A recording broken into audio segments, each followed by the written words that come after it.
Dear students, welcome to the video lecture of Mathematics Class 7, chapter number 5 and chapter name is Lines and Angles। ठीक है, आज हम new chapter start कर रहे हैं chapter number 5 और जो कि है हमारा लाइन्स एंड एंगल। ठीक है, इसका हम पार्ट नंबर 1 स्टार्ट कर रहे हैं जिसमें कि हम डेफिनेशंस के बारे में बात करेंगे कि कौन कौन से डेफिनेशंस इसके लिए आपको याद रखने होंगे। ठीक है, कौन कौन से डेफिनेशन आपको पढ़ने हैं। ठीक है, तो आगे बढ़ते हैं डेफिनेशन की तरफ। तो डेफिनेशंस है आपकी, फर्स्ट है पॉइंट। पॉइंट क्या होता है? A point is a geometrical element which has no dimensions. ठीक है, no dimensions means point means एक डॉट हम लगा देते हैं जिसमें कोई डायमेंशंस नहीं होते, यानी कि ये डॉट ना तो इधर जा रहे हैं, ना इधर जा रहे हैं, ना इधर जा रहे हैं, ना इधर जा रहे हैं। वो डॉट जो है एक जगह फिक्स रहता है, उसका कोई भी डायमेंशन नहीं रहता। ठीक है, किसी भी तरफ वो एक्सटेंड नहीं होता। ठीक है, तो ये हमारा पॉइंट होता है। अब लाइन क्या होता है? A line is a straight path which has no end points. Line ऐसा होता है जिसके कोई भी एंड पॉइंट्स नहीं होते, यानी कि हम उसे जो इसमें टू साइड्स होंगे आपके पास, देखिए ये आपका एक एंड हुआ, ये सेकंड एंड हुआ। ठीक है, लेकिन इसमें एंड पॉइंट नहीं लिखा हुआ है। ठीक है, क्यों नहीं लिखा है? क्योंकि यहाँ पर एरो बना हुआ है, इधर भी एरो बना हुआ है, यानी कि एरो का मतलब है कि ये लाइन जो है इधर एक्सटेंड हो सकता है, ये आगे बढ़ सकता है। इधर एरो का मतलब है कि ये इधर भी एक्सटेंड हो सकते हैं, यानी कि लाइन जो है वो बोथ साइड में एक्सटेंड हो रहे हैं। ठीक है, इसका कोई भी एंड पॉइंट नहीं होता। ठीक है, तो क्या होगा? वही हमारा लाइन होगा। ठीक है, हैज़ नो एंड पॉइंट्स। तो लाइन सेगमेंट, लाइन सेगमेंट क्या होता है आपका? ठीक है, लाइन सेगमेंट देखते हैं। लाइन सेगमेंट क्या होता है? A line segment is a straight path which has two end points. Line में हमने देखा कोई भी एंड पॉइंट्स नहीं है, लेकिन लाइन सेगमेंट में टू एंड पॉइंट्स होते हैं, यानी कि हमने एक लाइन ड्रॉ की यहाँ पर। अब इसके टू एंड पॉइंट्स अगर हमने बना दिए इधर और इधर, तो ये यहाँ पर फिक्स हो गए, देखो पॉइंट्स। अब इसको आगे हम एक्सटेंड नहीं कर सकते, ये दोनों एंड पॉइंट्स इसके फिक्स हो गए। तो जब दो एंड पॉइंट्स इसमें होंगे तो इसे हम क्या कहते हैं? लाइन सेगमेंट कहते हैं। ओके, नेक्स्ट है रे। अ रे is a line which has a one and point and endless from another side. यानी कि एक लाइन हमने ड्रॉ किया, इसमें एक एंड पॉइंट है और उसके अदर साइड में कोई एंड पॉइंट नहीं है, यानी कि उसके अदर साइड को हम आगे एक्सटेंड कर सकते हैं। ठीक है, फॉर एग्जांपल सन। सन से जो रेज आ रहे हैं, वो सन एक आपका एक एंड पॉइंट हो गया, और उस सन से जो रेज निकल रहे हैं वो आगे ही बढ़ते जाते हैं। ठीक है, रेज जो है आगे बढ़ते जाते हैं, वो रुकते नहीं हैं, वो रेज जो है आगे एक्सटेंड हो जाते हैं। तो वो क्या होगा? आपका रे होगा। ठीक है, तो एंगल से इसके बाद the corners made by the intersection या इंटरसेक्टिंग टू लाइन्स। ठीक है, और line segment are called angles. ठीक है, यानी कि जब टू लाइन्स जहाँ पर भी इंटरसेक्ट हो रहे हैं, जहाँ पर भी क्रॉस कर रहे हैं, ठीक है, तो वो जो कॉर्नर बनता है उसे हम एंगल्स कहते हैं। यानी कि देखो ये यहाँ पर टू लाइन से, ये एक लाइन हुआ ए बी, दूसरा लाइन सेगमेंट हुआ बी सी। ठीक है, दोनों जो पॉइंट है यहाँ पर, दोनों लाइन जो है इस पॉइंट पे क्रॉस कर रहे हैं, इंटरसेक्ट कर रहे हैं। ठीक है, इंटरसेक्ट मतलब क्रॉस करना, कट करना। ठीक है, तो ये यहाँ पर कट कर रहे हैं, क्रॉस हो रहे हैं यहाँ पर। ठीक है, तो ये जो कॉर्नर बना है आपका, इससे हम क्या कहते हैं? एंगल कहते हैं। ठीक है, इंक्लूडेड एंगल, या सिर्फ एंगल कह सकते हैं। एक और हमने डायग्राम बनाया, टू लाइन्स यहाँ पर क्रॉस हुए हैं, तो यहाँ पर एक कॉर्नर बन गया। तो कॉर्नर में जितने भी यहाँ पर बन रहे हैं, ये जो जितने भी कॉर्नर्स आ रहे हैं, वो सारे क्या होंगे? एंगल्स होंगे। ठीक है, we write angle as a angle A B C. देखो एंगल ए बी सी, इसको हम ऐसा डिनोट करते हैं, ये एंगल का साइन है। उसके बाद जहाँ भी एंगल बन रहा है उसको हम सेंटर में रखेंगे। जैसे बी पॉइंट पे एंगल बन रहे हैं, तो ए बी और सी, बी को हम सेंटर में रखेंगे जहाँ एंगल बन रहा है। ठीक है, in the first figure and the X O Y, देखो एक्स ओ वाई, इसको हम ओ नेमिंग कर देते हैं। ठीक है, ये आपका ओ है। ठीक है, तो X O Y, Z O W, ठीक है, वाई ओ डब्ल्यू, ये एंगल बन रहा है। ठीक है, एक्स ओ जेड, ये तो ये चारों जो एंगल्स बन रहे हैं, ये सारे इसके एंगल्स हैं। ओके, नेक्स्ट जाते हैं अब रिलेटेड एंगल्स। ठीक है, अब और कौन कौन से एंगल्स होते हैं? ठीक है, हम देखते हैं कॉम्प्लीमेंट्री एंगल। कॉम्प्लीमेंट्री एंगल क्या होता है? If the sum of the two angles is 90 degree, then this are said to be the complementary angles. ठीक है, कोई भी टू एंगल्स है, अगर दोनों एंगल का सम 90 डिग्री है तो उसे हम कॉम्प्लीमेंट्री एंगल कहते हैं। ठीक है, उसे हम इस तरह से भी लिखते हैं, angle A plus angle B is equal to 90 degree. ठीक है, ये आपका कॉम्प्लीमेंट्री एंगल, यानी कि दो एंगल का सम जब 90 डिग्री होता है तो उसे हम कॉम्प्लीमेंट्री एंगल कहते हैं। फॉर एग्जांपल, एक हमने यहाँ एग्जांपल लिया, तो एक को हमने बनाया 65 डिग्री, एक को हमने बनाया 25 डिग्री। ये आपका 65 डिग्री है, ये आपका 25 डिग्री एंगल है।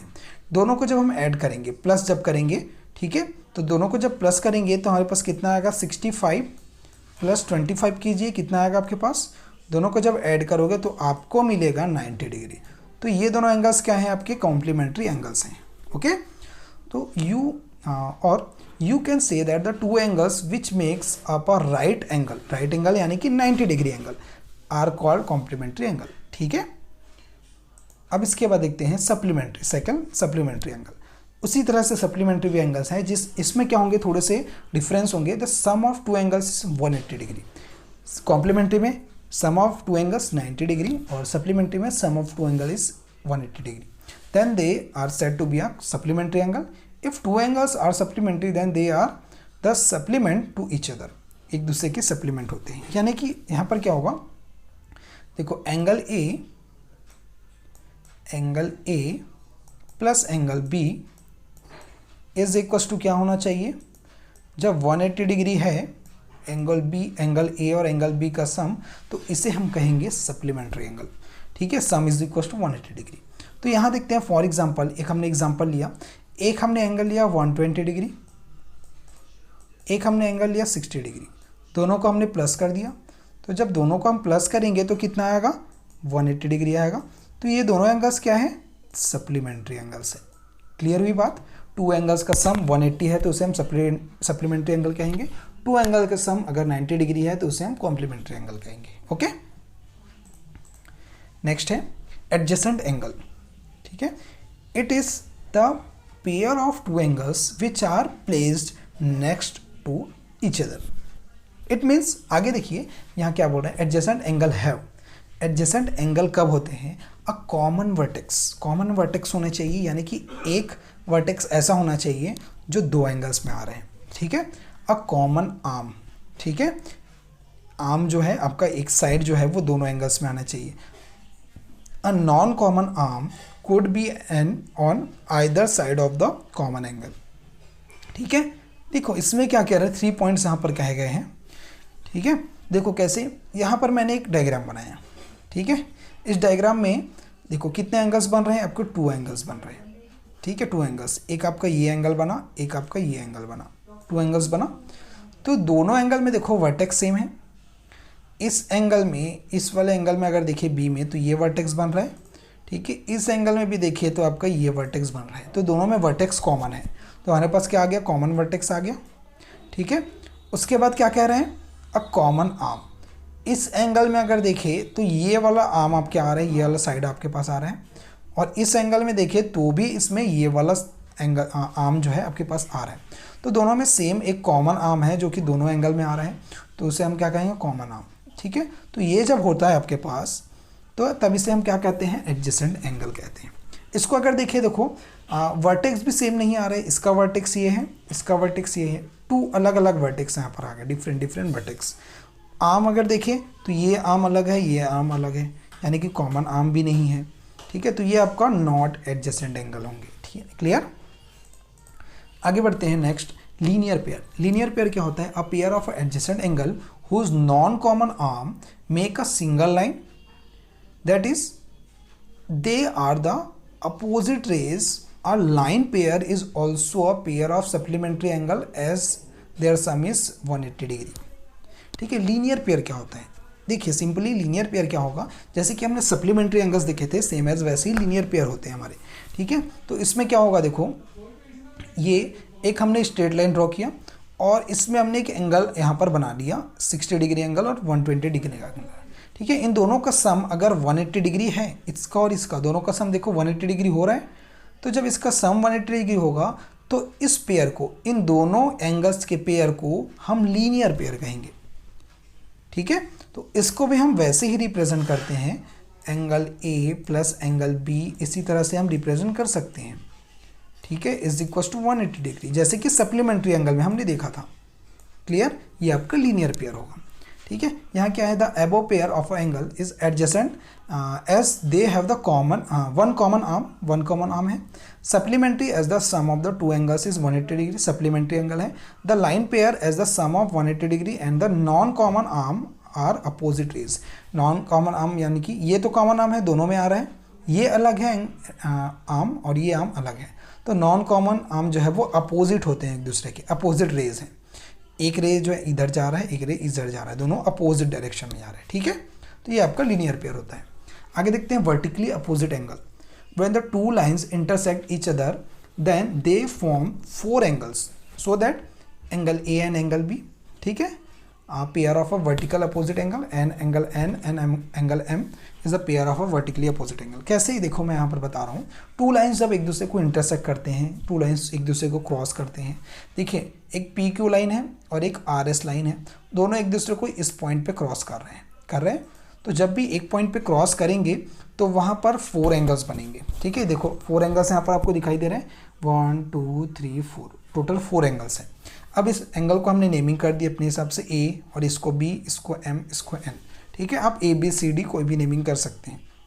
अब देखिए इसमें जो अपोजिट एंगल्स जो बनेंगे, ठीक है, कैसे, जैसे यहाँ पर एंगल आपका बन रहा है ए, ये आपका एंगल बन रहा है क्या, ए, इसके जस्ट अपोजिट में देखो कौन सा एंगल बन रहा है, बी, तो ये दोनों अपोजिट जो एंगल है उसको हम क्या करेंगे, वर्टिकली अपोजिट एंगल। ठीक है, उसी तरह से यहाँ पर एंगल बन रहा है एम, इसके जस्ट अपोजिट में क्या बन रहा है आपका, एन बन रहा है। ठीक है, तो इसे हम क्या कहेंगे, वर्टिकली अपोजिट एंगल। ठीक है, इसको आपको ऐसा ड्रॉ नहीं, सर्कल ड्रॉ नहीं करना है, मैं आपको समझाने के लिए ऐसा ड्रॉ किया हूँ। ठीक है, क्लियर हुआ बात। अपोजिट जो एंगल्स दिख रहे हैं उसको हम वर्टिकली अपोजिट एंगल कहते हैं, जब टू लाइंस क्रॉस कर रहे हो तब। ठीक है, तो vertically opposite angles are equal. ठीक है, यहाँ पर वर्टिकली अपोजिट एंगल जो है वो हमेशा इक्वल होते हैं, यानी कि इसको हम लिख सकते हैं angle A is equal to angle B, क्योंकि दोनों वर्टिकली अपोजिट है, और angle M is equal to हो जाएगा आपका angle N. Clear, thank you.